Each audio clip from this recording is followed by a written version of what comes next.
पानी है ये, छी। अरे आगे बढ़ती रहे, कभी छी कर रही हो, बाढ़ आ रही पीछे से, डूब कर मर जाएगी। भाभी आ जाओ ना जल्दी। आ तो रही हूँ, एक तो औलाद का वजन और ढोना पड़ रहा, इसका बाप जाना कहाँ मर गया। अरे आगे बढ़ते रहो जल्दी। अरे चल तो रहे हैं, कौन है ये स्टूपिड सा। एक तो भूख और लग रही, इसको खाऊं क्या?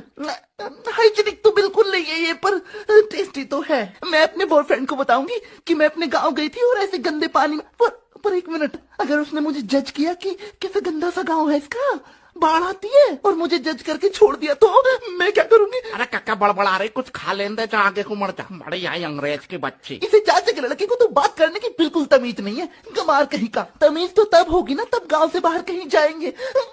मैं कहाँ फंस गई? मैं नहीं आऊंगी आज के बाद गांव में, स्टूपिड सा गांव। देख रही राकेश की लौंडिया को, 2 महीने से शहर में क्या चली गई, अपने गांव को स्टूपिड बता रही। बीटेक कर रही दिल्ली, यहाँ 12 में 2 बार फेल हुई, बनेगी इंजीनियर। यो